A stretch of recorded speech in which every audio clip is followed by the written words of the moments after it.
Hello, everybody. Welcome to this week's edition of the CRUBCAST, your weekly dose of controlled chaos here in podcast form. I'm here with three of my wonderful co-crubbers, as always. If you're not familiar, my name is Kevin. I'm here with Moriarty.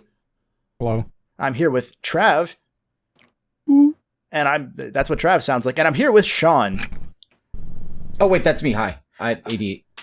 You forgot. Today on this episode of the Crubcast, we're actually opening with our Crubscriber question of the week, because we might actually have two over the course of this episode. A little mini Q&A of sorts, if you're not familiar with the Crubscriber question of the week. If you subscribe in any sort of premium fashion, whether it's on Patreon, on YouTube, on Twitch, you get access to the Google form where you can ask us as many questions as you want. You can even join the $2 Patreon tier, which is colloquially known as the Throw a Quarter at Brody tier.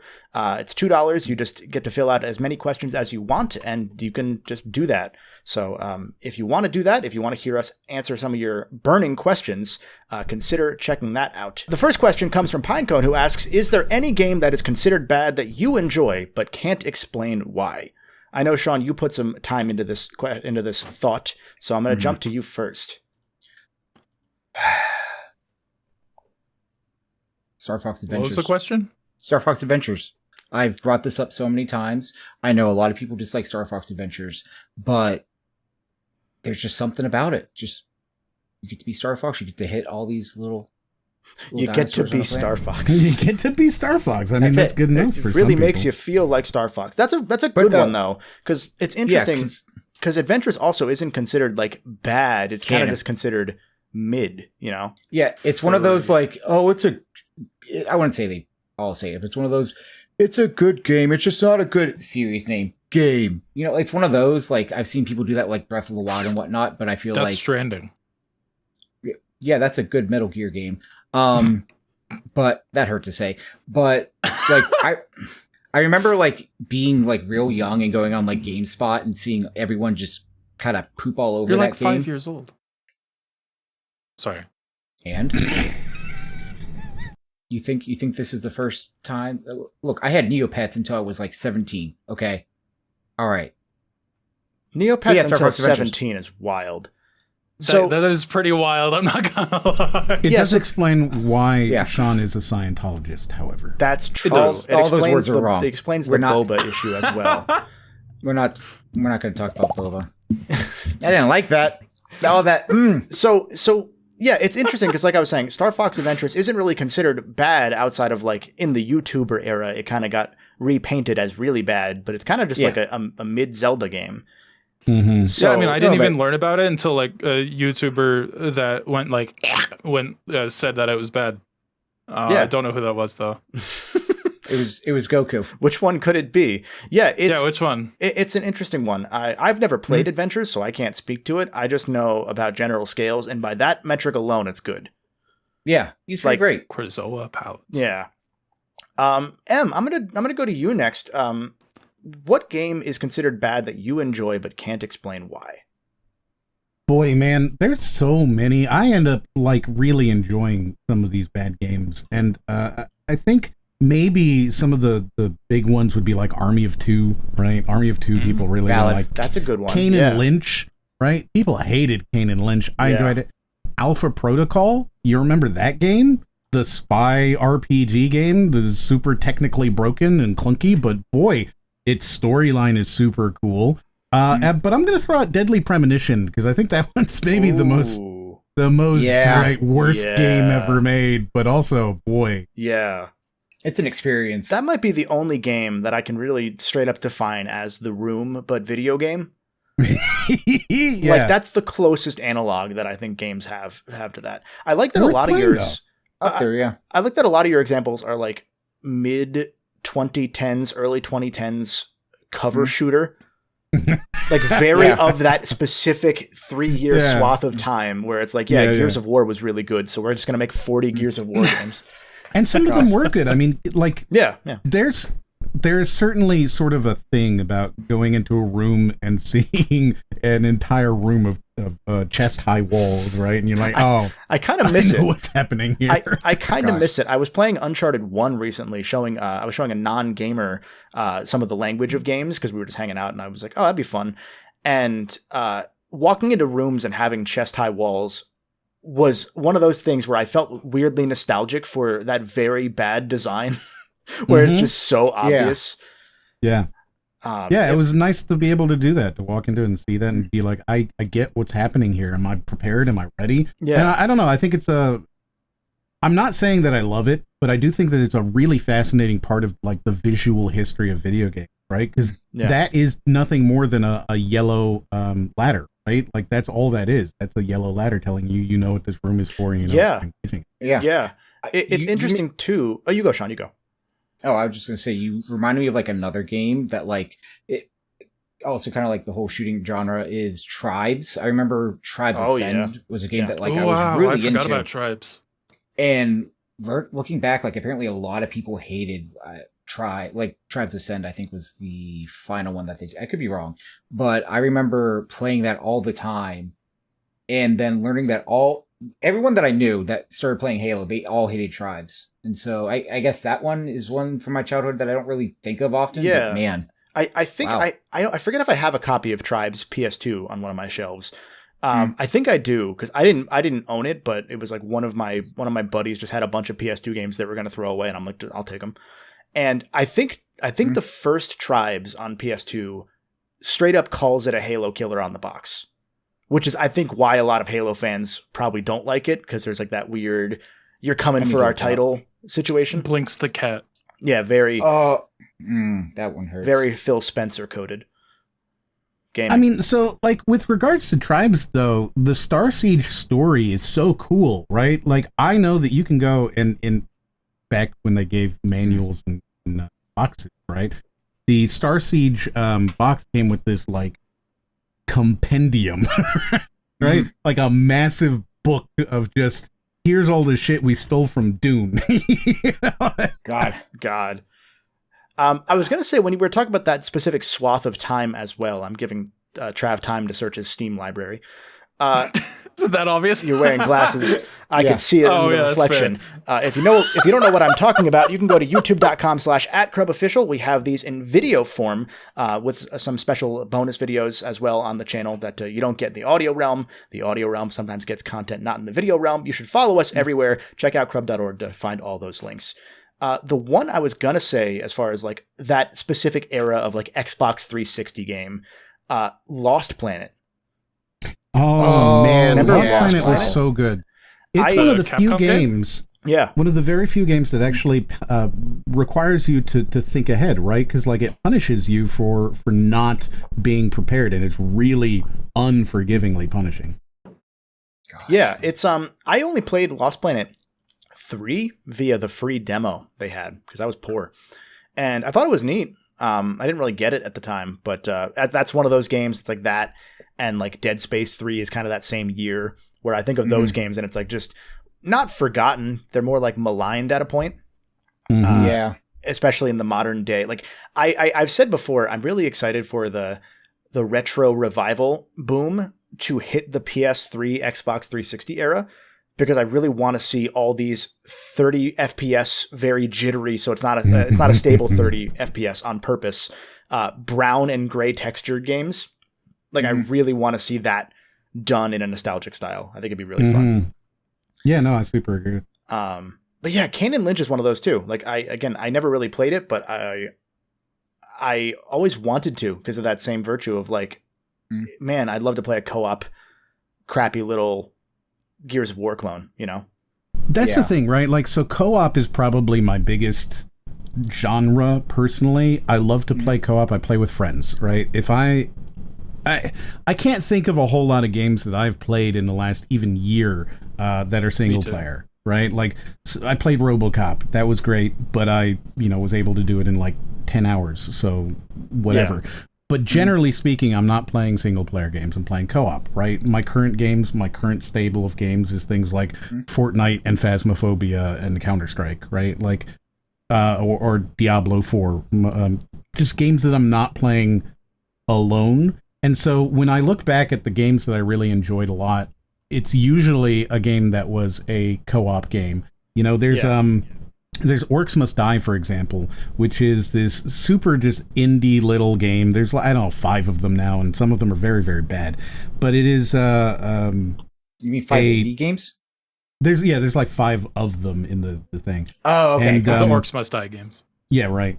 And it is just like a tower defense game where you run around and build towers, and then you are a third person, sort of a cover shooter, actually, behind your towers that you've built. Yeah. There's another game very similar to that called Sanctum and Sanctum 2, which Sanctum 2 is not a good game. It's a broken, buggy, kind of janky mess. Mm-hmm. But you are building these sort of towers in a first-person mode and then shooting these bugs that are coming and breaking over your towers, building walls and stuff. That's the most fun part of it. Another random sort of thing that I think highlights this, right? Command & Conquer Renegades. This is a game people don't even remember. It's a terrible game, but it is a first-person Command & Conquer where you get to do the base building. Yeah. It's very cool. It's super unique and super interesting, but playing that with a friend. You mentioning the tower defense stuff, this is another, again, poor Xbox 360 kid throwback memory.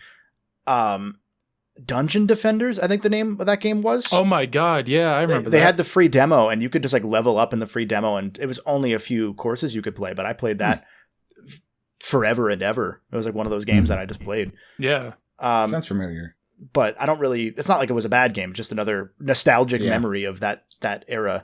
Trav, what is a game that's bad, that's considered bad, that you really enjoy, but you can't explain why? Or you can't explain why. Yeah, you can explain. Has been the part that I'm hung up on. Yeah. If I can explain it, it's going to be Mighty Number 9. Okay. Yeah. I've been a defender of that game since the beginning, and I was so checked out of the discourse around it that I didn't even know people hated it until after I beat it. But if I was looking through my Steam list just trying to think of like, all right, what are games that people like tell me, like, even it what's the word I'm looking for? Even like, oh, I just couldn't play it. Like I just didn't know what I was doing. And with that one, I think my go-to became the original System Shock. That makes sense. Okay. Because that game is confusing as hell. Yeah, I agree with you on both of these, funnily enough. I had a friend tell me, maybe he said it in a video, I don't remember. The other YouTube friend told me that it felt like controlling an operating system is what it was like to play the original System Shock. And he's not wrong. Like the original game didn't have mouse support or mouse look. You had a cursor on your screen and you had to drag it to look around. That's and you had rough. to, and it was stuff like that. You had to select the gun at the bottom right of your screen, go to your inventory, drag ammo into it, click it again to arm it, double click to release the mag if you needed to reload it. But I think that is so much fun, actually. And once I learned to play it, I'm like, oh, wait, this game's kind of awesome. But I just have so many friends that are like, I don't get it. I don't get it. And I don't want to get it. Yeah. Sounds very shallow and pedantic. Mighty Number 9 is one you've shouted at before, as well as... Yeah, that's usually my go-to game that people say is bad, that I'm just like, I liked it. It's interesting. You go on, yeah. I think Mighty Number 9 is not good. But I agree with you that it's better than people think, right? For example, the robot boss that is the radio tower, right? I don't remember what his name is, but he's like flying. I remember the radio tower. Yeah. He's like a radio broadcaster. Yeah. I know what you're talking about. What an incredibly cool character! What a good job that they did with that whole thing. It was such a good vibe. I think really the problem with that game is that people were expecting something that it never could have been, right? And so that's more of a game of expectations versus anything else. It's absolutely a lot of it's that era of Kickstarter game as well. Like there was a lot stronger a pushback towards an undelivered Kickstarter retro revival, like Yooka-Laylee. Yep. You know, by most accounts, a mid game. Usually one of the examples that gets reamed for not being a good Kickstarter, even though it delivered on just about everything they said it would. It just, it's a sequel to Banjo-Tooie, not Kazooie, and that's the problem. Do you think that it's also a case of, like, regardless of expectation, do you think that it could also be a case of fans not knowing what they want. Yeah. Always. Yeah. It's a Nintendo 64 game on PS4. We're actually going to see this again, and I'm going to give you something that you're going to be able to relate to here. We're going to see that exact problem coming up here with the next Doom, with the medieval Doom. Yeah, at this point they have 4 different Doom audiences. It's the Sonic and Ratchet and Clank problem. Yeah. Because they have Doom 2016 fans, they have classic Doom fans, they have Doom Eternal fans, new players and now that have heard about Doom Eternal. Yep, exactly. And now you're going to have, the Dark Ages, which is a strafe shooter, which is not what Eternal is. So it's going to be the exact same thing. You're going to have the exact same problem with that. I am so fascinated to see how that game gets looked at in the future. Yeah, likewise. I'm excited to see. Yeah, because I have friends that I made back when I was like mostly known for Doom content. Let's be real. But I have friends that have like made videos just ragging on the decision they're taking Doom the Dark Ages, and I'm like, all right, clearly they're not going to be, what's the metaphor here? Hitting 3-pointers every time. I don't know. But I'm looking forward to it. I don't know. I don't know where that thought was going, but I think I will say, to give Doom the Dark Ages a bit of stroke here, I think they have the stroke that people are more likely to trust them in the early hours. Yeah. And that might be what helps Doom get away with being so different from whatever style you might be expecting for the next game. I think there'll still be people that'll say, in 6 months when everyone's like, oh, I really love that game, there'll be a video essay that says that game was actually poopy and here's all the reasons. Yeah. And then all the people that liked it are like, I can't remember what I liked. It was just cool. The usual cycle of YouTube. Yeah, that makes sense. Yeah. Trav, I can't wait to contribute to this problem. God. So Trav, as you were talking about YouTube friends and whatnot, it made me think of another game that I know why it's bad. But it was, I think, the first or second time that I ever talked to you in voice chat. It was in your server. I got done working, and I joined your voice chat, and I was drunk because I was working as a bartender, and I just got home. And I remember I was drunk, and I was like, "Trav, I'm playing LSD Simulator," and you were like, "Okay." I forget how the conversation goes, but I was like, "I'm going to put you in my video." That's right now. Yeah. And I don't know why I did, but I ended up just putting Trav's face on a tree as I walked forward. And so that's one of my bad games. I know why it's bad. But that's how I met Trav. I can respect that. I'll jump back to Mighty Number 9 because I went in with the expectations of it being kind of what it was. I think we just need to take a second to laugh. Hold on. I was trying to let that one roll. So the way that I remember it, I don't know if I remember you putting me in a dream or LSD dream simulator video, it's but there. I remember. No, I'm not saying I don't believe you, but I remember you having a moment where you had your Saki character. And you had a moment where he's like, the great Trav guy cometh, and it was a slow zoom in on my face. Yeah, it was on a tree as you're walking towards it. Oh, was that the same video? Okay. Yeah. As one of the I forgot about that. I don't know why I did that. To this day, I don't know why I did that. I just played LSD. Because it was funny. I don't know. It made me laugh. Yeah, but that's because I have an ego, and if you put me in your content, I'll give it a boost. God, so Mighty Number 9. Yeah, no, I was just saying I went in knowing what that game was, and I still kind of enjoyed it. It's not it's not a good game. It's fine as a Mega Man game. I've beaten that one where I haven't beaten Mega Man 11, not for any reason. I played it and then put it down. I didn't get very far. Yeah. Now, when you say Mega Man 11, do you mean Mighty Man X2? All those words. Stop. God. That took a second. Mighty Man X2. Mighty Man also threw me off. I was so thrown for a loop on that one. As for games that are usually considered bad that I enjoyed, I'm going to give you a couple. First is a newish one that I think got a bad rap because of release day issues that I think were fixed the following day. That's the Star Wars Battlefront collection, the classic collection. Oh, Okay. yeah. Now, Did that get fixed? Disclosure. Wow, I mean, I guess that really speaks to your example because I didn't know it got fixed. it was a server thing. They just didn't have enough servers. And it turned out that all 40 people that wanted to play the game struggled on day 1. And then day 2, it was fine because all 40 people could fit then. There are a couple other issues, of course. 40 people. You know, there are the usual issues from the Asper ports where, like, there are some things they patched. Like, I think they did the Tomb Raider re-releases recently. Mhm. And I think that they went in and fixed one of the bugs so that, like, there was a bug in the original that was fixed in the remake or remaster, and they went in and unfixed it because it's a speedrun thing. So there's stuff like that where people maybe don't know what is supposed to be kept, what is not supposed to be kept. But And why? And so when I played Battlefront, and disclosure, they did send me a code to stream it, and then the game didn't work on launch day, so I couldn't. So hey, that was their fault.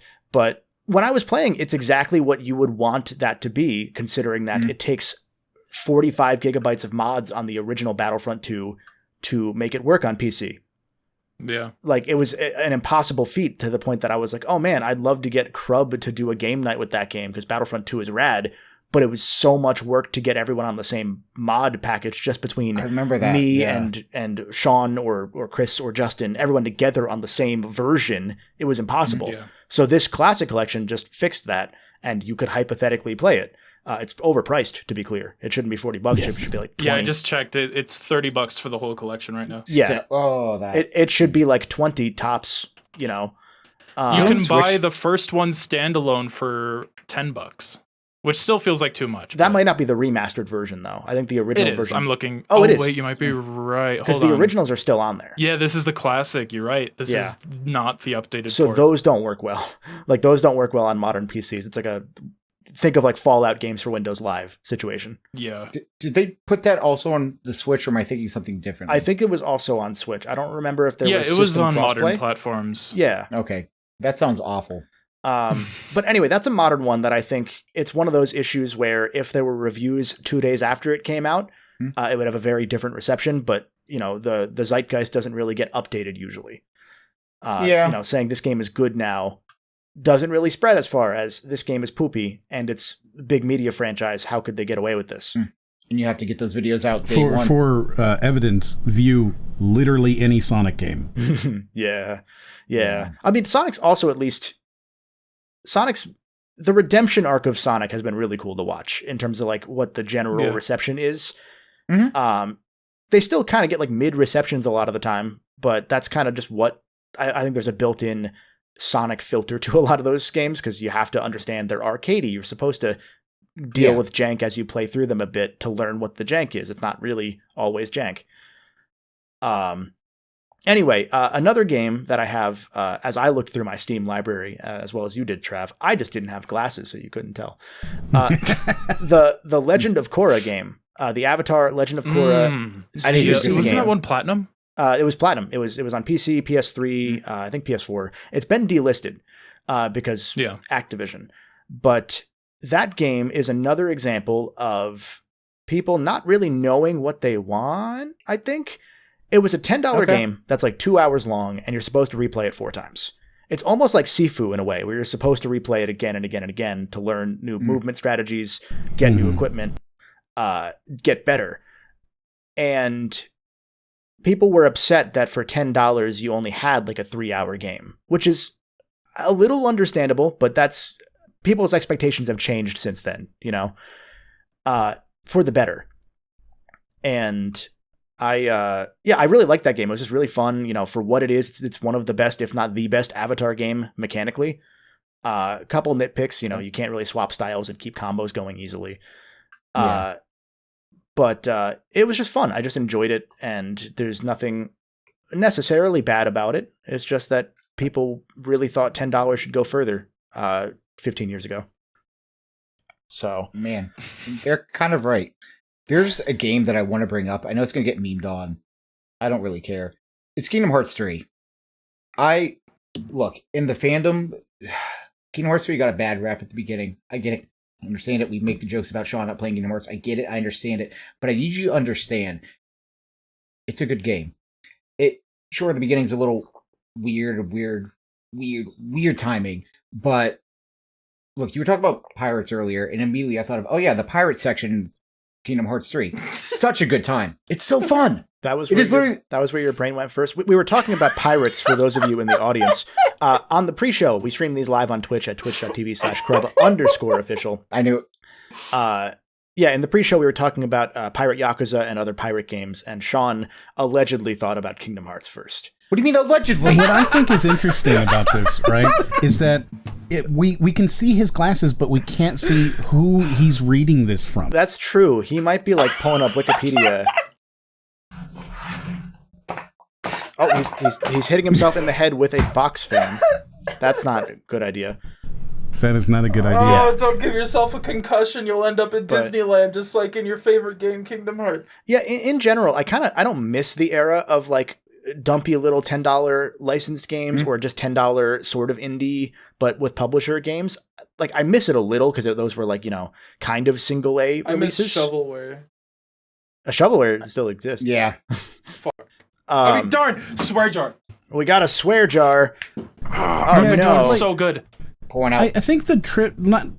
I want AA and sort of single A as much as single A can exist to exist again. Batteries. There's a game that I adored this game. It sucks, right? It is called Two Worlds. I love Two Worlds and Two Worlds 2. Yeah. This game sucks. It is a bad Elder Scrolls. It's open world RPG with just the worst voice acting in the world. And, oh my god, the bugs. There's so many bugs. But I really enjoyed it a lot. I liked it so much. I had so much fun playing it and just kind of breaking it. Because it's not like broken, right? But it's the type of thing where if you do all of the side quests, you will kill the final bad guy in a single hit. It's like that kind of broken. Nice. Like, oh, that's done. That's the right kind of, like you said, it's the right kind of broken. You saying Elder Scrolls clone styled game. I want to shout out a recent one that's not gotten bad reviews, but got way more mid reviews than I think it deserved, and that's Avowed. I've played most of Avowed. Looks pretty sick. I've played most of it. I'm on the final area of like the main hub areas. And from what I saw, the big critique was it doesn't do anything new. It's just very polished and convenient. And I don't understand why that's a bad thing. Yeah, why is that bad? So Avowed is culture war stuff. Well, yeah, no, I know, but I'm talking review scores. I'm talking specifically like the critics that were reviewing it, not the rest of the noise. You are right, though, that it did get culture warred. How did I miss that? Well, thankfully, it was just a certain Twitter area. Usually have my nuts on the pulse. I'm usually good at that. You shouldn't put your nuts on the pulse. From what I had seen, like I'm talking review stuff. A lot of people were critical of the fact that it was just kind of nothing new, a little bland story wise, which I understand. I get that being a critique. That's fair. But like some of the stuff it does convenience wise, if you're over encumbered, you can just send your gear to your crate at like your little camp from your pause menu.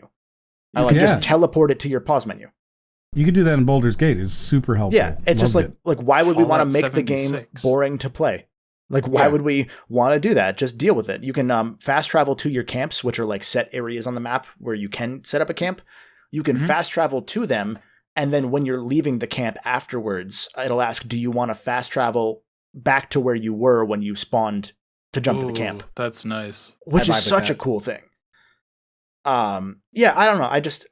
That's kind of what I think of AA nowadays. I know that game was $70 and it's probably a AAA budget, but AA games, you can't always expect them to do something new, know? Yeah. Like sometimes go ahead, John.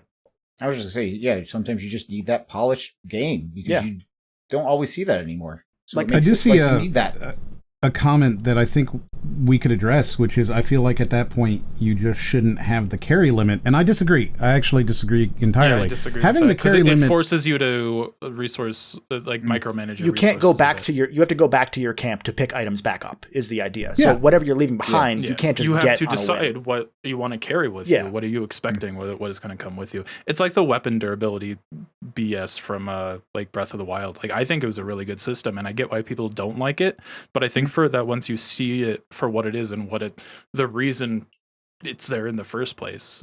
Yes. Keeping like making sure that even sticks are viable weapons. So far into the game, it's there for a reason. I think it's good design. You can critique it, but I think it's a cool, unique, good way to design weapons in Zelda, for example.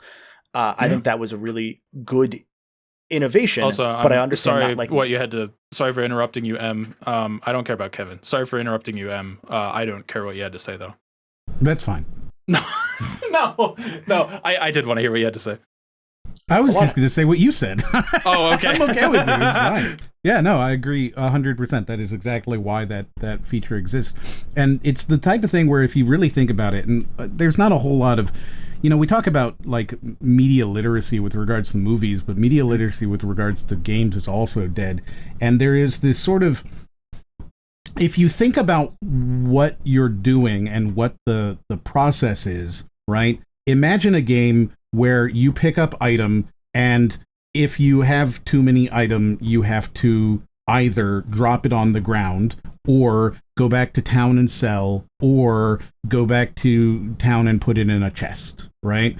And if we have those three options, is that increasing the amount of fun, right? Like what is the obstacle there, and is that obstacle valuable? Is it worth it to keep that obstacle in the game? Yeah, and so you hit on one thing that I want to hit on, but I want to go back to Avowed for 1 second with regard to a thing that you reminded me of, which is another thing I like about that game is it has like different types of thrown item a la a grenade. It has like ice grenades, which are like ice fruit you can find on plants. And you can use that or your ice axe in like a sort of diegetic way where you can hit the water and make ice platforms like the old Zelda games, like Ocarina of Time, like Majora's Mask, wherever you want to. And also like the Breath of the Wild series. And I thought that was a really cool thing that they just implemented that I think kind of got swept under the rug from what I read of a lot of like the critical takes of the game. Because it was like, oh, it does nothing new. And it's like, yeah, that's not new. You don't see that in a lot of games because a lot of AAA developers are focused more on polish than fun sometimes. It sounds shitty to say, but it is sometimes true. It's the Red Dead Redemption 2 problem. Yeah. Like if you're going to make a game such a polished, in that game's case, a sim, you kind of lose what made it Red Dead Redemption a little. Yeah. Mm-hmm. I mean, I would argue that there is no fun, right, in skinning a deer and having to go through a 30-second unskippable, unescapable cutscene of skinning a deer. That's not fun. You're just forcing me to wait. Yeah. Yeah. No, I agree. For those that want that sort of immersive experience, that's cool, but the option of being able to not have that doesn't diminish the quality of the game as an immersive experience. I honest to God thought you were going to turn that into a Patreon plug. Gosh. No. For those who want an experience skinning a deer. No, if you want to skin a deer, play Monster Hunter. Another thing, even then you can just make it a skip, right? You can just include a skip. Yeah, that's what I was saying. If you want to watch that, then just don't skip. And if your argument is, well, if you put that skip in there, I'm going to use it, then you are, in fact, just proving the point. It's even worse because that game has such simple man. Aiming on console especially, but like the aiming is so easy in that game that you have everything else be this Wild West simulator, and then the gunplay, which was one of the simple but defining features of Red Dead 1, how good it felt to be a cowboy. They made it so simple in a post GTA 5 world where they're selling 60 million copies minimum that it kind of felt like, why am I even doing it then? Like, why am I even playing the shooter part if it's that simple, but the rest of it is that much of a slog? And I enjoyed that game, Yeah. Yep. Going back to what you said about the media literacy and movies thing, you reminded me of a pet peeve I've had lately, which is I've seen so many movie trailers or commercials for movies when, in theaters now, where it's like, this game, this is certified 95% Rotten Tomatoes user score. And I know why they're doing that, because there's a lot of, general pushback against the experts within any community lately. But that one kind of bothers me because that a lot of those are also still astroturfed. So, and provably so. We've seen that audience scores have been paused. We've seen that they've been boosted. We know that Rotten Tomatoes and specifically Metacritic are doing this. famously, and I know that this is one of those that's kind of conspiracy theory-y, but it feels like it was accurate, is several Disney films, most notably the Star Wars trilogy, the new one, their scores were paused for like 2 days, right? That as soon as it hit 80, as soon as it started going down and it hit 80, it just paused. I understand that may not have been what, okay, Metacritic says whatever, but the point being that people don't trust these things, and probably for a reason. There feels like there's a lot of astroturfiness going on. Yeah, and it's so tough on every way now, because there's no good answer to that question. Do you cover for review bombs? Yes or no? Like, there's not a good answer, because either way you're losing. Right. Like, I don't envy being in that position if I'm a Rotten Tomatoes or a Metacritic, but we don't see a video game trailer use Metacritic user score is high for this 7 out of 10 game. Right. Like you don't see that ever. And so seeing it on movies, I didn't bother me for any good reason, but in the same vein as the question of I can't explain why, it kind of bothered me a little when I started seeing it in movie trailers all at once. Yeah, that makes sense. Yeah. But I can't believe Smurfs 2 got a 77. I can. Yeah, I mean, it wasn't as good as Smurfs World Tour. Yeah, now that one slaps on LSD. Wasn't that Smurfs 2? Did I just prove that you didn't even watch Smurfs 2 also? Did I get you into Kingdom Hearts live on air? And don't you ever say those words to me again. Actually, Sean is looking it up. I am looking it up. I'm curious. I'm with bated breath. It is not. Okay. What is World Tour? Is it 3? What is World Tour? Is it even a World Tour? Not World Book Day. I don't care about that. Yo, Smurfs World Book Day would go hard. Smurfs World Book Day. Oh, Trolls World Tour. I'm sorry, not Smurfs. Oh, okay. That's. I don't even know, man. I see both those movies, and those movies, I clump them together in things that I'm never gonna watch. Wow, I see. For once, I was right, and this is your fault. I wouldn't go too far. Sean, for once, you were right. So I feel like I'm being gaslit. Set yourself up on that one. You can't even blame me for that one. I'm just getting gaslit again. I have trust issues. I haven't thought of any other games off the top of my head that I felt were wrongly criticized. I was going to say, with the AA conversation we were having, you guys might know this, Sean or M specifically. I never looked up. Do we know what the budget was on Lies of P? Because I consider that a AA game. No, I have no idea off the top of my head. No idea either, but like it feels like it's a lot. Yeah, like, it's very high. It feels high budget, but also the investment into Korean game studios is like relatively new. So I don't know that it's like a $20 million game, but also $20 million is kind of AA now. So like it is. So I would not be surprised if it was 50 million. I don't think it's 100 million. Yeah, I'm gonna look it up live. We're gonna find out. So someone talk. Well, okay, I could give you a couple other random games. What about Trespasser? That's another game that people, really don't like, but I think is very interesting. It's a Jurassic Park game. It had a lot of. Oh my god! Wow! On I forgot about this. It was on Windows, right? It was, and it has a whole lot of things in it that are not particularly good, but like it does diegetics. Was that the really game well. where your health meter is you looking down at your own cleavage? Yeah. So like in order to check how much health you have, you look down at a tattoo that's on the main character's cleavage. Yeah. So like diegetics like that are in there.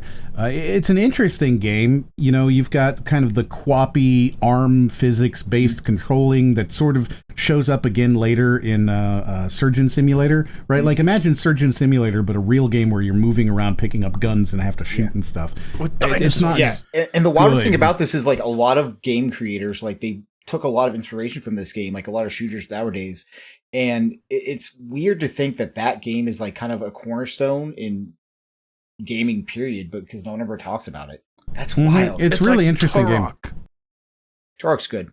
I'm still confused by that new Turok game. I haven't looked anything up about it after the trailer we saw, and I don't think I'm going to, but I'm curious. Oh, I'm going to. I'm looking forward to it. I don't know if it'll be good though. Yeah, I mean, I've played Turok 2 Seeds of Evil, and I didn't like that. So I played Turok 2 on the N64 back in the day too. Yeah. That was one of the weird games I had where I'm like, why do I own this? Like my stepdad bought it. I went to a bookstore Smurfs like a bookstore. week ago. Oh, Smurfs bookstore a week ago. And I found a strategy guide for Turok 2, and I'm like, oh, that's cool. I'm buying this. That's cool. Did you buy it? Yeah, I bought it. I have it. That's right. rad. I could go grab it if I wanted to stand up, but I don't. I looked up the budget of Lies of P. Nothing's ever come out, but at the end of 2023, the publisher invested $17 million in a different studio that was former CD Projekt Red employees. So I almost think that kind of gives us a hint towards the budget in a very unprofessional, guess way. Because if after Lies of P's success, they are investing $17 million in a new game or in a new studio to make a game, you would think that the first game was probably around that. Yeah. So we don't know though, but I consider that a AA game. Mm-hmm. Oh, absolutely. Yeah. Absolutely. And like I was saying earlier, I miss the days of the single A $10 games made by Platinum. Like I know they got maligned, but Transformers Devastation always looked really cool. Oh. What they made the Teenage Mutant Ninja Turtles game, was that 3D? Yeah. Yeah. Was it? That one was not as good. Yeah, that one I heard a bunch of middling things about. I'm not a TMNT fan, so I don't know. But I always liked that, we're paying the bills with these licensed games, but they're still cute in their own way. Yeah. Sure. Yeah. I mean, there's a reason why, like, some of the Shrek games are fine, for example, or, I almost called Kirby one, but games like a Kirby, right, where they're just kind of fun and cute and they don't really have to be these super intense games. Mm-hmm.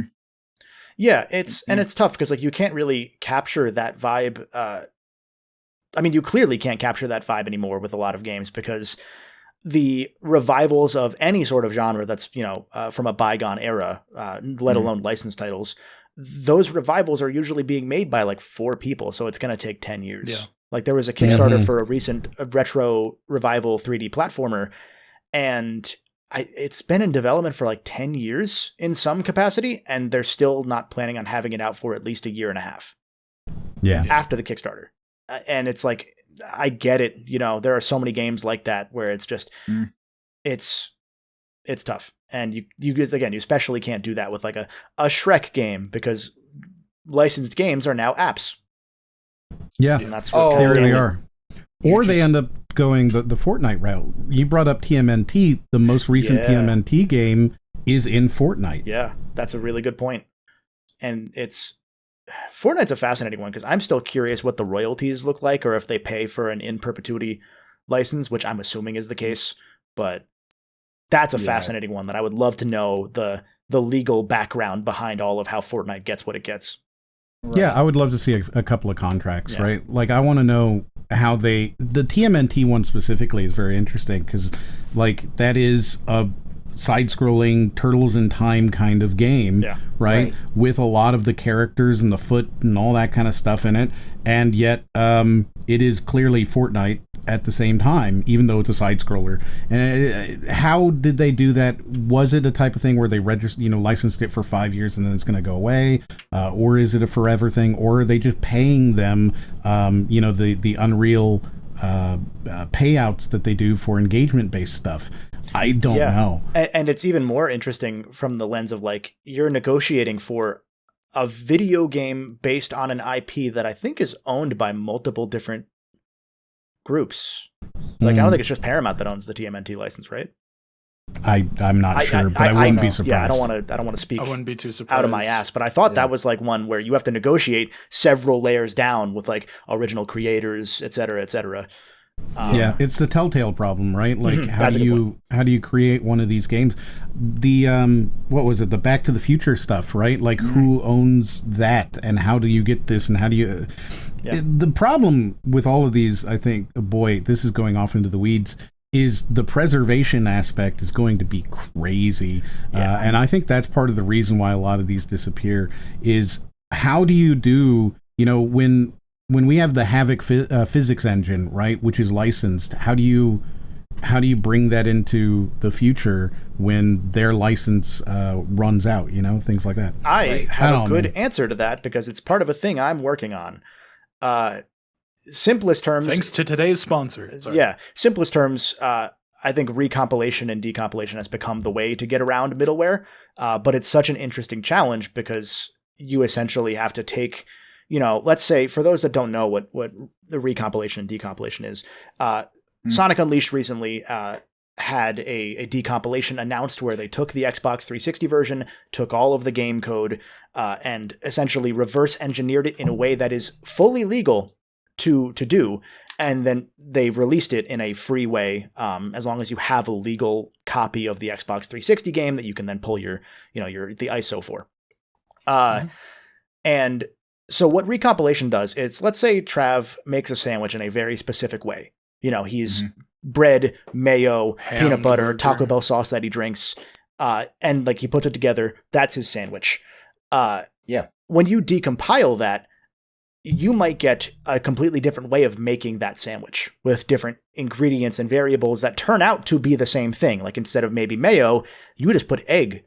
Like they might just say that's egg, and they figure out how to make mayo on the sandwich in real time. With egg.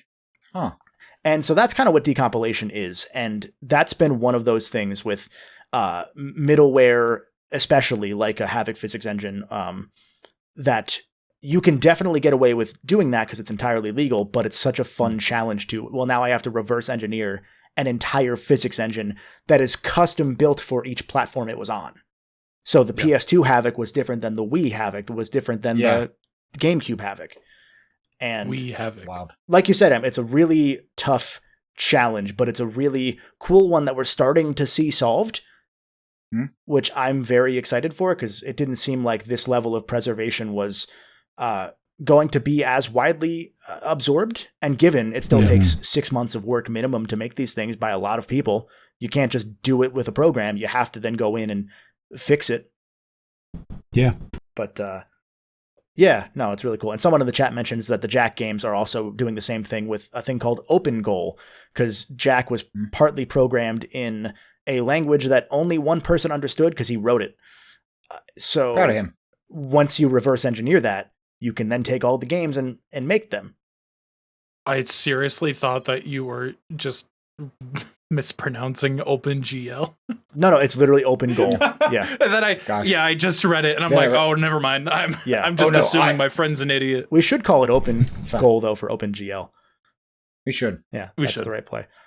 Because even like Forza, to go to the preservation aspect, all the Forza games delist in like a year now. At least it feels that way. Really? Like I feel like every Forza Horizon or every new, mainline numbered Forza game, which I don't think are numbered anymore, I feel like I see within a year, maybe 2 years of release, because of card licenses, they don't, they're gone. Oh, that's why you don't re-release Gran Turismo. Yep.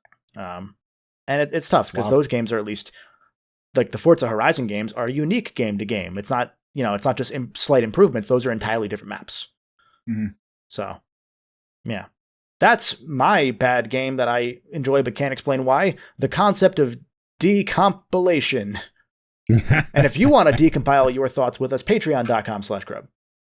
There, I got the plug for you, Trav. Place to do it. I hope you're proud of that one. I'm proud of you. How proud of you are me? I need the validation. 7 out of 10? I need above average. Well, what's the Rotten Tomatoes score of the validation? I mean, we had to pause reviews for it after what happened last time. I was wondering why my computer wasn't working. All right, I'll take a 7 out of 10. I'm fine with that. It was because of Sean, so nothing new. Sean and boba. It's just Sean with his boba. I forgot about that. Thank you. Again? He just goes. No! He just goes. I'm gonna unchain key and then shoots boba from his mouth. Yes. Sean, why do you spit boba? Where do you get it from? Like, you don't drink boba to spit it out. It's stored in the balls. Do you think boba to spit it out? Like, how do you do it though? Holy shit! Like you get angry and start spitting boba at us, even if you haven't had anything to drink in hours. Yeah, I don't need it. I create it from my own. It's with like your tonsil stones. No, no, that's called a kidney stone. What if he just stores tapioca in his cheeks like a squirrel, and just spits out these ones, the other ones, tapioca pearls? Sean actually got all of his teeth removed, and they're just tapioca. It tastes pretty all right. I cannot take them out though. That's why They're very solid. That's why if you ever look at Sean for more than 30 seconds, he's gonna lick his lips, and it's because of the tapioca. It's because He just did it. because I'm being hyper aware of it. That's not a true thing for reference. You don't lick your lips when we make eye contact anymore. You know what you did. I know. So we do have a Patreon question. We do have a Patreon question of the week, but I don't care about that, man. I want to know more about the tapioca teeth. I'm going to modify it slightly. All right. Okay. So we have Erkman who asks, which game or games that were canceled before finishing development would you like to see revived? And I'm gonna change that up to say, and which one did you have that was canceled that you're glad was canceled? So, first off, I want to say thanks to Pinecone for the first question we asked here, because that was a very, very fun question. And thanks to Erkman for the second question. Sean, what do you think? Mega Man Legends 3 immediately comes to mind. Good one. Yeah. Every single time. The one that you wish wasn't canceled, yeah. right? You would revive that. Yes, Oh, 100%. okay. Yeah. Scalebound, When Inafune left, right? Like, I agree. Scalebound's also up there for me, but the one that I'm glad died is that Duke Nukem game. There, Forever, that came out. But I meant like the one that they were working on before that. The original Forever? Yeah, The one that was on like there was still two more that got canceled, but I don't remember the differences. I know one of them was on the Quake 2 engine. That's all. You can't cancel me, baby. Yeah. And that I remember like those files got leaked like within the past couple years, and I don't like that you said that. Don't ever say that again. Every time you try to cancel me, I'm just gonna fight back harder. I'm into that shit. Man, who became worse, Duke Nukem or John Cena? John Cena was gonna play Duke Nukem in the movie at one point. That's that's real. real. The same thing. That's We actually live in real. dark times. No, maybe it's good it got canceled. I think that one's still being made now. It's just that I don't think John Cena's attached anymore. Then who would be The Rock? Could you imagine? Timothy Chalamet. Gosh. Actually, you know what? Chalamet as Duke Nukem would be very funny to see. Be very funny to see. I would unironically watch that day one. Can he get his I'd go to voice? the movie theater for that. Can he get his voice deep enough for that? We'll find out. Yeah, pizza cake. That just sounds like Jesse from Breaking Bad. Yeah, I don't like that Hey, at all. Mr. White, these alien bastards are gonna... Hold on, let me calibrate. These alien bastards are gonna kill my wife, yo! Man, what about you? Musical sounds The two-parter question that you asked. So These first, alien bastards kids keep getting away with it! That was really good. that was really good. Gosh. the first one I would choose is Star Wars 1313. Oh, That's where my mind went to. I didn't even think about that one. I think that unfortunately became Outlaws, right? I think that's In like some capacity. a lot of it. Yeah. Yeah. Because that game, boy, such a disappointment. But I would have really enjoyed to see what 1313 was going to be. I really like the idea of like the criminal underworld. I like the idea of being not important in Star Wars. I really want to see more of the world around it. Yeah. And, not just constantly see C-3PO everywhere and be like, oh, look, it's C-3PO again. I don't care about C-3PO. I want to see something I've never seen. They should make a Slender Man in the Star Wars universe where C-3PO is the Slender Man. Isn't that Watto? But he just shows up half the time. Watto really doesn't show up in a lot of Star Wars media. Like he's in episode 1 and 2, and then depending on which version of lore you're looking at, is either disappears or is maybe killed and then brought back. I'm not sure. People keep tagging me. Andy, I'm pregnant. You say talk to you, you're pregnant? Yes. Sorry. Yes. And then the game that I The intrusive am thoughts glad, one, I'm sorry. Nothing the game either. that I'm glad was canceled and did not come out is Silent Hills PT. You know what? I can give you that one. I can I just don't think Hideo Kojima would have done a good job with it. I think that the thing that Kojima does really well is set up the mystery box, right? Yeah. I don't think he lands it super well. I think he's always had a problem landing it, and I think that PT, if it had turned into Silent Hills, would have just been a bad game. I think we would look at it today and be like, it wasn't as good as PT. I don't think it would be bad. I'll push a little bit. I don't think it'd be bad because I don't think Kojima's made many if any, outright bad games. I think it would be disappointing for sure. I can see He that. made Death Stranding, and that game only has a 2 on Metacritic. I will piss in your socks. Sorry. With Boba, or What do you think? I don't like that. I felt it. you felt What about you, Kev? What's yours? So a game that I'm struggling to think of one that I would want back that was canceled before finishing development. I had one off the top of my head earlier, and I lost it when Trav did what he did. The one that I'm glad was canceled before finishing development is Concord. Yeah, Because it kind of was. that one, I think, does... Like, I've talked before, and I don't talk about it a lot outside of the podcast because it's such a loaded topic, because that also became a culture war thing, and I ain't about getting into that shit. I think Concord is a really interesting example of, one of the biggest flops of all time, one of the biggest gaming failures of all time, and yet, so far, this could change, this could age poorly, it hasn't really made a dent in, like, what Sony's doing currently. Because a lot of what we've learned, especially from the Shuhei Yoshida interviews in this year, have been like, oh yeah, as we knew already, they just added funding to hire more people to make all of these, games as a service. Live service games. Yeah, they didn't take from existing assets, existing teams or whatever, outside of, with the exception of Bluepoint, because for some reason Bluepoint was, for who knows why. Was it God of War? Yeah. MMO. I know that they also canceled their Spider-Man MMO. That was never in development, is the thing. Like, as far really? as that was an idea. A lot of these also were just ideas, as far as we can tell. They weren't actually in production, besides maybe a tech demo. This was just because I know they had a trailer for it, but I mean, that was just that. Yeah, I think they just had multiple characters running around in like a mod for their own game. Yeah. But it's tough because I sent this to you, and I sent it to Chris when we talked about this like a year and a half ago, about how the original idea that got misconstrued immediately about the 12 live service games thing was that this was replacing their regular production. And then there was a quote from like 2022, right when this started, where it was like, oh no, we're just spending an extra $500 million to expand our teams. It's not going to affect anything else. We're just trying to add audience. Yep. And so the thing that's really interesting about Concord is it's the figurehead, the mascot of this failed era. It functionally lasted 3 years total. Like this whole era of Sony, and in between they've released games that have been nominated and won Game of the Year.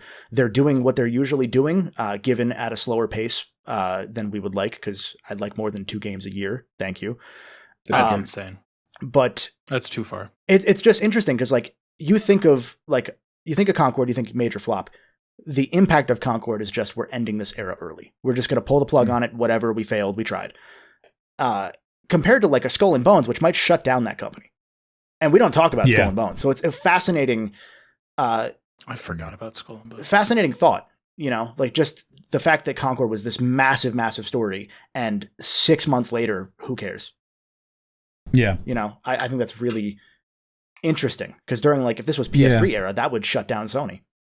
Yeah, and it is interesting because you look at Ubisoft, which has lost 50% of its market cap in a year. Ubisoft. And, sorry.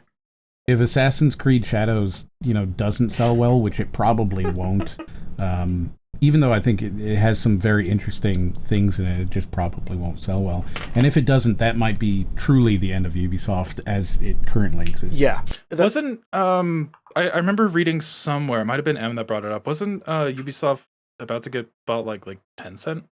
They've been in negotiations. I think they're very clearly waiting for Shadows to come out. Yeah. And they're hoping that it does crazy numbers so that they can get a better deal. Because if it does very badly, there's no way that Tencent's going to give them the kind of money and control that they expect. Yeah. Because it was all like a power play between the two companies. It was a whole complicated thing that gamers really shouldn't probably talk about. So I won't. Yeah. Not us. We're not gamers. This isn't a game. Don't you podcast. know? I'm the top video game commentary on YouTube, and I have a lot to say about this thing that I have a lot of experience. We invented video games. The game that I was gonna say, in the same vein as you, M, that I would have loved to see finished out of just a morbid curiosity is Uncharted 4, the Amy Hennig Uncharted 4. Because, because I think the version we got is the better game. The idea they had was supposedly for the first half plus of the game, or at least for a chunk of the game, you don't have a gun. They were going to explore the idea of Nathan Drake not actually killing, so that when he finally kills halfway through the game, there's a weight to it. Because he's killed thousands in Uncharted 1 through 3, and we just don't talk about that because, it's funny. That was something that a family member brought up to me when like the first trailer for the movie came out. It was like, how are they going to handle this man literally ending hundreds of lives? Yeah. And it's such an interesting idea because this would have been out in like 2013, 2014. Someone in chat just mentioned Undertale. That's around that same time. And this game was going to kind of do that in a AAA space. I would have loved to see what would have become of that. At the same time, every indication is that Uncharted 4, the version we got, is way better, even with the development hell it went into and then sent Naughty Dog further into again, because they've tried 4 different times to become a 2-game studio, and every single time it's failed because it's the hardest thing you can do. They were doing it with Jack and Uncharted 1. They were going to make PSP games. Didn't work.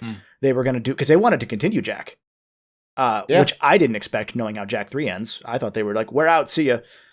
They wanted to continue it. Lost Frontiers plot pitch, the PSP game that everyone hates, was going to be a Naughty Dog project and then got sent to somebody else afterwards. High Impact, the guys who made the Ratchet and Clank PSP games.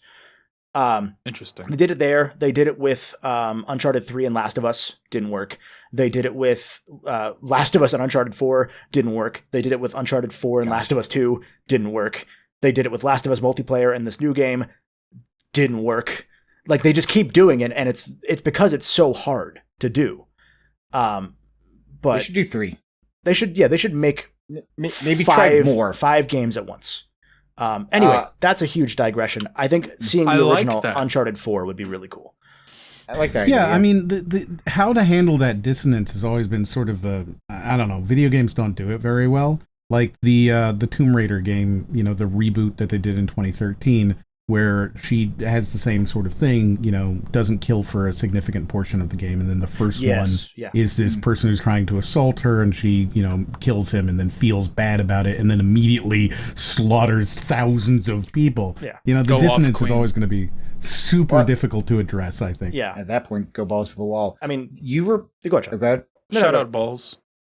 When you were talking about that, I don't know if this was a rumor, like if it was actually a true rumor or not, but like I am glad that the ending to, I think it was God of War 3, was supposed to be like Jesus is the only person like God left. I don't know if that was like tongue in cheek or like if that was an actual thing. That was a David Jaffe idea. He had not worked on the games after 1. He's listed as being involved as a creative person in 2. He didn't work on 2. He was there for like the early I knew meetings. that. I thought you weren't supposed to pronounce the J. I thought it was like a Yaffe. He calls himself David Jaffe, but yeah. I'm being serious. No, he calls himself Jaffe. Okay. I'm going to call him Affy. But yeah, Jaffe's version of God of War 3 was that there were going to be 3 wise men that would show up. It was essentially war between the Egyptian God of War gods. The Egyptian gods. That sounds cool. And then the Greek ones, and then the Norse ones would also come in, and they were just going to kill all of them in one game after spending the entirety of God of War 1 and 2 killing 3 gods. Yeah, and then like Jesus is the only god left, apparently, who like gets born, or whatever. Because the idea was that Kratos would off himself at the end of 3 to say that the only way to stop gods from overusing their power over humanity is for there to be no gods. The idea was Jaffe saying that you should be an atheist. But then puts Jesus in it. It's like, you should be an atheist. That's Jaffe for you. Yeah, that's Jaffe for you. Remember, everybody, David Jaffe was one of the first employees at Sony working in games in America. He was a playtester for a couple SNES games, and then they said, hey, you work at Sony, do you want to direct these games for us? And that led to Twisted Metal, which he directed remotely. There was also a director on site that didn't work for Sony that did most of the work. And then he directed God of War, and he's a vibes director. He doesn't program, doesn't really do vibe. He directs the vibe of the game.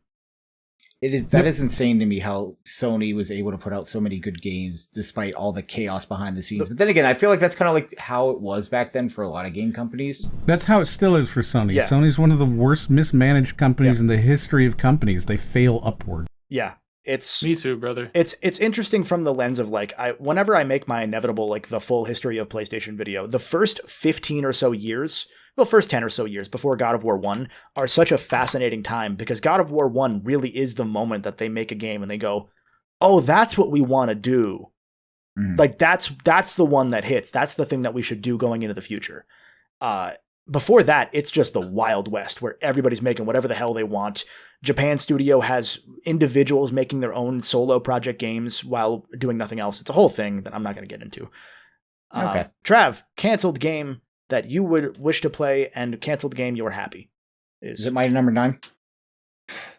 Mighty Number 9. The 3DS version. Oh, crap. I forgot about that. I'm upset I was right. Oh. So my go-to was going to be Legends 3, which I admittedly don't know that much about, but Sean took it, so I don't want to talk to him anymore. Fair. My one that I'm glad that got canceled, but I also would like to play, it's staying in like a weird in-between area for me, was the original Doom 4, which looked very not good.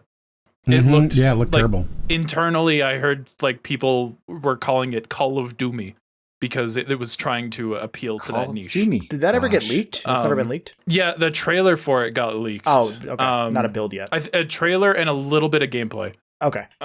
Amazing. But the build never released. And that's because the game itself, the code, was eventually used in Doom 2016. It was just changed dramatically. Yeah. So I'm sure that there's still a lot of red tape around it legally. So like, you know, it would have to get leaked. Eventually, it could never I'm get sure. a formal release. Yeah. Just decode it. Decode it. There you go. Now you're thinking like a true YouTube commenter. So Oh God. Wow. My wow. I only slightly wanted just going for blood. Man, where is This is a bad day for Sean.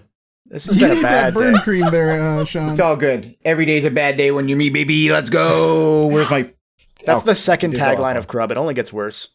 For me, it's like this every day. So yeah, the Call of Doomy looked very weird. It weirdly enough introduced the glory kill system that did end up making it to the final Doom 4. And like the test animations, some of them were just blatantly reused. Like they had those animations and code ready as far back as, what was it, 2012, 2014, somewhere around there. But the game probably would have been really bad. And it had like this weird PvP thing that they showed footage of like a bunch of people gathering together to shoot this like worm out of the sky. Didn't look like Doom. You reminded probably me why they reworked it. You reminded me of one that I would also say I'm glad was canceled. This might be a little controversial because it's recent, and that means that people did sadly get laid off. Mario Kart. Yeah, Mario Kart World Tour. Trolls. I don't know that the version of Crash 5 that was allegedly briefly worked on would have been a good idea. Because it was Crash and Spyro working together, but it was just Crash gameplay. And I think it being canceled led to allegedly the Spyro 4 that's being worked on. So that I thought was really interesting, that that whole leak of the canceled Spyro Crash crossover. Yeah. Because it made me think of, I don't know why I haven't seen this video in so long, but it was a video covering a bunch of canceled Nintendo games. It was probably Did You Know Gaming, Fiend of the Show. Fiend. True. Fiend of the Show. And I sorry. It was something talking about a Kid Icarus game for the GameCube that like we had a little bit of footage of that got canceled. But like the whole appeal of it, according to the reason that it was canceled, I don't remember who said it. But like one of the reasons that it was canceled was because like the whole appeal of it was like, look, Kid Icarus is back. Oh man, aren't you so excited to see this old legend come back? And Nintendo was like, but is the game fun? Yeah. But is it good? And so when that Crash Spyro game got canned, I was like, I wouldn't put Sony's greed behind it, or not Sony, Activision. I wouldn't like. I'm not saying like just forget about that, but it had me thinking like, all right, but like what? Aside from the appeal, like how would you sell that game to? Because there are people that had Crash 4 as their first Crash game, but blatantly making it a crossover game, like you're severely narrowing your audience. Well, and it's interesting because like both Crash, the remasters of Crash and Spyro, or the remakesters of them, both did like 10 million sales. Like they did very, very well. But we run into the investor problem of I don't think they did as well as Activision was hoping relative to the market, which you know is a stupid way of doing business as a game company, but that's the way a lot of these companies do it. And like I hate having to consider like not trying to be, but like being that person that's like, oh man, the reason this game didn't exist, or the reason that this game didn't get a proper sequel is because think of the shareholders. Think of the stock price, and it's like think of the but that's unfortunately something that you have to consider, don't worry, especially when you're talking about behind the scenes with a lot of modern games. I'm a fan of Square Enix, so I get it. Yeah, I'm so sorry. It's such a tough one. Did they make any games you played? 2. Only 2. Which two total games from Square Enix that you've played, Sean? I'm not doing this. You've only played 2 from Squeenix, and I know one of them is FF7 Remake. So you've played one non-Final Fantasy 7. Well, you played Rebirth too, so that's 2. You've played why are we bullying Sean? Meanwhile, I have Chrono Trigger on me right now. Well, granted, it's not. I'm gonna. Okay, so you saw that shirt somewhere.